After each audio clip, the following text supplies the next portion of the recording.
கர்த்தராகிய இயேசு கிறிஸ்துவின் நாமத்தினாலே நான் உங்களை வாழ்த்துகிறேன். இந்த ஆசீர்வாதத்தின் விடியல் என்று சொல்லக்கூடிய நிகழ்ச்சியில் இந்த காலவேளையிலே உங்களை சந்திப்பதில் மிகுந்த மகிழ்ச்சி அடைகிறேன்.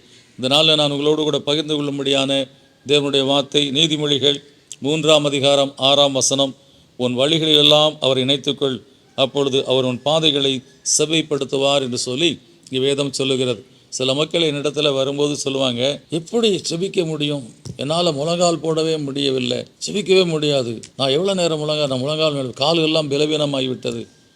ஆனால் இங்கே கத்த சொல்லக்கூடிய காரணம், உன் வழியெல்லாம் நினைத்துக்கொள். நடக்கும்போதே நீ நினச்சிக்கிட்டே நட.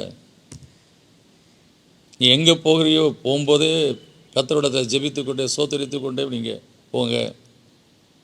உங்களுடைய பிரயாணம் ஒருவேளை 10 மணி நேரம் நீங்கள் ட்ராவல் பண்ணுறீங்க, உங்கள் காரில் உட்காந்துட்டு போகிறீங்க அல்லது பஸ்ஸில் உட்காந்துட்டு போகிறீங்க. ஒரு பிளேனில் ஒரு 2 மணி நேரம் நீங்கள் உட்காந்துட்டு போகிறீங்க. பிளேனில் போகும்போது என்ன தெரியும், பக்கத்தில் ஒன்றுமே தெரியாது, மேகக்கூட்டம் தான் தெரியும்.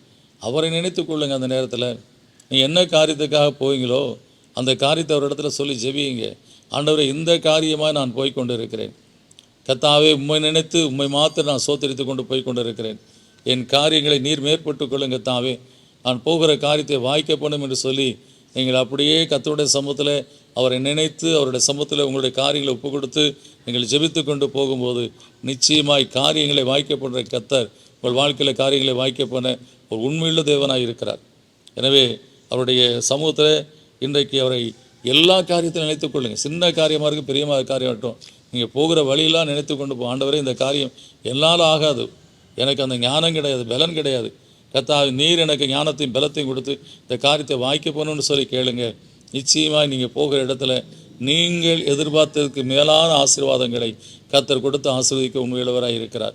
எனவே உங்களுடைய பாதைகளை செவிப்படுத்துகிற தேவன். ஒருவேளை நீங்கள் பயந்து கொண்டு போகிற காரியமாக இருக்கலாம், ஆனால் அங்கே போனால் உங்களுக்கு ஒரு பேங்க்வெட், அங்கே கர்த்தர் பந்தியை ஆயத்தப்படுத்துறது போல ஒரு வரவேற்பை கர்த்தர் உங்களை ஏற்படுத்தி வைத்து சிகப்பு கம்பள வரவேற்பை போல அந்த இடத்துல உங்களுக்கு ஒரு கனமகிமையை கொடுத்து உங்கள் காரியங்களை வாய்க்க பண்ணுவார். இந்த விசுவாசத்தோடு நாம் ஜெபிப்போம். நல்ல பிதாவே, நன்றியோடு துதிக்கிறோம், சோதரிக்கிறோம். வழியிலே போகும்போது கர்த்தாவே அநேகருக்கு போகக்கூடிய காரியத்தை குறித்து கவலைகள் தான் இருக்கும். எப்படி அவங்க கேட்பாங்களோ, என்னத்தை பேசணுமோ, என்னத்தை சொல்கிறதோ அப்படின்னு சொல்லக்கூடிய காரியங்களில் அவருடைய கவலைகள் மாத்திரம்தான் முன்னாடி இருக்குது. ஆனால் இங்கே சொல்லப்பட்டிருக்கிறது, உன் வழியெல்லாம் அவரை நினைத்துக்கொள் என்று சொல்லி கர்த்தாவே, என் தேவன் பெரியவர், அவர் மகத்துவமானவர், அவர் எனக்கு கல்விமானி நாவை கொடுப்பார், நான் பேச வேண்டிய வார்த்தையை அவர் எனக்கு கொடுப்பார், அதை என் வாயிலே போடுவார், என்னை அவர் வழி நடத்துவார் என்று சொல்லி உண்மை நினைத்து கொண்டு உங்களுடைய மகத்துவமான காரியம் நினைத்து கொண்டு வழிநெடுக துதித்து கொண்டு சோத்தரித்து கொண்டு நாங்கள் போகும்போது கர்த்தா, நாங்கள் போகிற இடத்துல எங்களுக்கு ஒரு சிறப்பான கர்த்தா அனுபவத்தை கொடுக்க உண்மையில தேவனாக இருக்கிறீரப்பா. அப்படியா நீர் கர்த்தா உங்களுடைய கிருபையினாலே அப்பா உங்களுடைய பிள்ளைலாம் எங்கள் வாழ்க்கையில் அப்படிப்பட்ட காரியத்தை செய்து நீர் ஆசீர்வதிக்க முடியாது ஜெபிக்கிற கர்த்தாவே, நன்றியோடு துதிக்கிறோம். எங்கள் வழியெல்லாம் நினைத்து கொள்ள முடியாது. எந்த காரியத்துக்காக எங்கு சென்றாலும் அந்த காரியத்தினுடைய பயத்தை உள்ளத்தில் வைக்காதபடி கர்த்தர் காரியத்தை வாய்க்க பண்ணுவார் சொல்லி விசுவாசத்தோடு ஜெபித்து கொண்டு போக துதித்து கொண்டு போகக்கூடிய காரியத்தை கர்த்தாவே, அந்த நினைவுகளை எங்களுக்கு இந்த நாளில் உணர்த்திருக்கா சோத்திரம். இந்த நாளில் உங்களுடைய பிள்ளைகள் என்னென்ன காரியத்துக்காக புறப்பட்டு செல்கிறார்களோ வழியெல்லாம் கர்த்தா நினைத்து கொண்டு போகும், துதித்து கொண்டு போகும். அது நிமித்தமாக அவள் போகிற காரியம் வாய்க்கவும் எனக்கு கிருபை செய்ய முடியாது ஜெபிக்கிறேன் கர்த்தாவே. ஆசீர்வாதத்திலும் பிதாவே, இயேசுவின் நாமத்துக்கு நல்ல பிதாவே, ஆமேன்.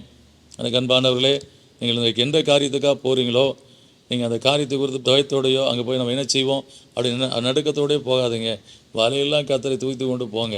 கர்த்தர் உங்கள் காரியத்தை வாய்க்க பண்ணுவார், உங்களை ஆசீர்வதிப்பார், காரியம் கைகூடி வரும். God bless you.